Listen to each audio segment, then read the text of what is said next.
Do you think that back pain is because of posture and physical triggers, or physical things, or because of emotional triggers? So here I would like to break a myth and tell you that Harvard studies has even proven that back pain जो होता है वो worsen हो जाता है या ज़्यादा से ज़्यादा trigger होता है because of emotional cause, because at that time stressors or chronic stress cause less blood flow to the muscles और मसल टेंशन और ज़्यादा इंक्रीज हो जाता है.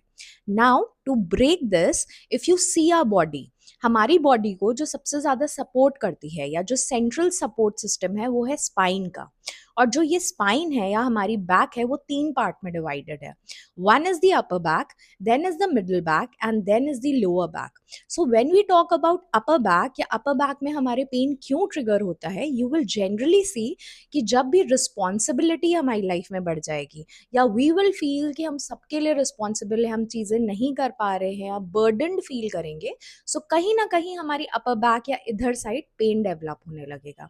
Now when we talk about middle back में जब जनरली कोई इंसान या इंडिविजुअल अपने पास्ट को लेके ज़्यादा सोचेगा या वहीं स्टक हो जाता है कि पास्ट हमारा बेटर था या पास्ट में ऐसा था या पास्ट में ऐसा हो सकता है, या किसी टाइप का ग्रीफ वो फेस करेगा on a large scale basis that will cause a chronic stress, तब उसके मिडिल बैक में पेन ट्रिगर हो जाता है. And thirdly when you see the lower back हमारी बेसिकली एक तरीके से सपोर्ट है. तो जब हम लोअर बैक को देखें तो लोअर बैक में जनरली जब आपकी लाइफ से सपोर्ट मिसिंग हो जाएगा या आप बहुत ज़्यादा लैक ऑफ फाइनेंस इंस्टेबिलिटी या बहुत एक्सेस लैक या इंस्टेबिलिटी फील करोगे लाइफ में हर तरीके से कि कुछ नहीं होने वाला, आगे का फियर फील करोगे, then it will trigger a lower back pen.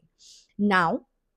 also you also must have faced back pain at some point of life, or it must be a thing कि आपको क्रॉनिक बैक पेन हो. So just go to 6 months to 2 years back जब ये pen develop हुआ था आपके back में, and just check कि इसमें से कोई भी इमोशन फील कर रहे थे आप, any emotion related to instability या फिर रिलेटेड टू बीइंग बर्डनड या किसी ना किसी तरीके का grief. So just check and then comment below and let me no.